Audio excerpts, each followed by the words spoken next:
Okay, hey y'all. So this is my Renaissance Masters project and it's a deep dive into Van Eyck's Arnolfini portrait.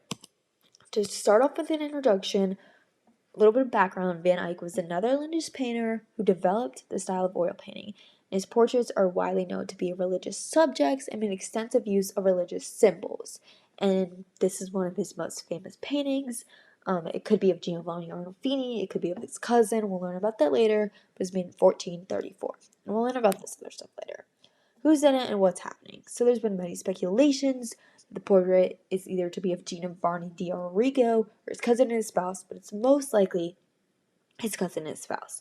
And the portrait takes place in a reception room, most likely during the summer months. And the Arnolfinis are both wearing expensive outfits. One of them is facing towards a figure, the other may be facing towards another one. Now there's two figures that are reflected in the mirror. There's a dog at their feet who is known as the Brussels of Griffin. He's right here, so cute. So implied lines. In painting there's a serious implied line which is right in the conjunction of their hands up towards the mirror, up towards the chandelier. So this is a huge implied line. Value. The painting has a lighter value from the light coming into the window right here, and clothing worn by the people kind of convey a little bit of a darker value. The color. The colors in the painting, such as the green and red, there's a lot of it, are very vibrant and rich, but the people's faces, you can see they're pretty pale, are a little bit less vibrant. The texture. So some examples of texture in this piece are of the dog's fur, which is a widely used example, and of the folds in the clothing, which convey them as soft. Going on to the formal analysis, description, principles of design. So there's a lot of unity in this piece. The man and the woman are almost the exact same height. They're sitting at the exact same place, and the colors all flow well together. There's no colors that really stick out that much. But in the piece, there's much emphasis on the faces of people because they're the lighter colors. Also, there's emphasis on the mirror as it's right in our line symmetrically above them. Contrast. There's not a lot of contrast, there's not a lot of colors that stick out, but the woman's veil is of high contrast. And this, makes us have speculation. Could the veil be a marriage veil? Could it be some sort of death veil? We don't know. We'll learn about it later, though.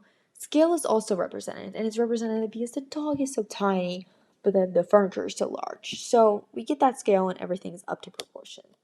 Next, some contextual analysis. So, the original owner of this piece we know is Don Diego de Guevara. Sorry if I pronounced that wrong. He was a collector. Then went to Margaret of Austria, who was a regent. Then went to her niece, Mary of Hungary. Then went to Philip II of Spain. Somehow made it to an English colonel. Made it to the English king. And back now to the National Gallery in Washington, D.C. So, who's in this? So we know the portraits of the Arnolfini family. But a little background on the Arnolfini family is they're a family of wealthy merchants. They rose in the trade of luxury fabrics in the city of Lucca, Italy. So now that we know that it's of his cousin and his wife, let's learn about the cousin and the husband and the wife. So Trenta was his wife, and she is said to have died in childbirth. So this kind of makes sense why the woman is appearing to hold her stomach. We can see it right here. So maybe she still has a baby, maybe she doesn't. It's really eerie. Next is the clothing. So Van Eyck represents the clothing of a wealthier person at the time. And widely accepted, the woman is wearing a green dress, the man is wearing a cloak, and the dress is made out of something called ermine fur. And I didn't know what ermine fur was before. But this at the time was a luxury staple for women. It was very expensive. It's equivalent to like a designer brand, but the highest designer brand. Gender roles, a highly popular interpretation of the Arnolfini portrait. The husband is signing his business dealings to his wife. This may be confusing to us, but during the Renaissance, men traveling for business would leave their daily business dealings and responsibilities to their wife at home. And this would be signed off by a legal document, making sure everything is in check, but the women would basically take over the business at home when the men were away. Next, Arnolfini is sometimes interpreted as a wedding piece, and what is known is that in ancient Roman reliefs, men would hold his hand in unity to his wife. So not as much vows or like this. Obviously, they're not holding hands in this picture, but they are touching hands. And in Renaissance marriage, it was quite different from our marriage now. There's obviously a priest here, but they didn't actually need a priest. It wasn't required. It wasn't socially accepted. You didn't need one. You could have one, though. Next, my favorite part, the expressive analysis, and this is really cool. So if we go along with the theory that the wife is past, it's actually said that the holding of hands in the center of the piece represents the husband clinging onto her hand and conveys strong emotion. You can see that his hand is under and kind of gripping around hers, while hers is more loose. Also, dogs in early history are signs of loyalty, they're signs of fidelity, and it could mean that the wife is loyal to the husband, yes, but it also, in this piece, can be interpreted as the husband is loyal to the wife even after her passing. Also, the mirror that really sticks out, it's decorated with scenes of Christ and resurrection, and it kind of supports the idea that the wife is being pulled into the afterlife.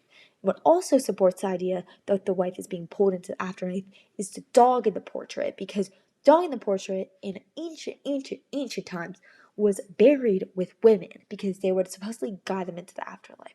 Now, a really cool thing is the one light burning in the chandelier. If we go all the way back, there's one light burning above Giovanni's head, and this light could be represent the light of God, but also could represent him being alive. We can see there's the light above her head that has wax dripping from it. I'll go back so you can see it better. And this is a freshly blown out candle. So this creates an ear mood because it's saying that the man is alive, but the wife has just blown out. Her candle has just blown out.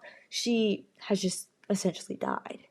So, in conclusion, Van Eyck's portrait remains infamous for its representation of the early use of oil paint, as well as various conspiracies, but if I were to pick, I feel like a mix of contextual, expressive analysis would be best at critiquing the piece, as it is heavily explanatory of Northern Renaissance art and lifestyle, and many people, wealthy people at the time, but there is also an eerie mood which correlates to the expansive symbols scattered throughout the piece. So, from implied lines and texture to a wife in the afterlife conjoined with her husband, Arnold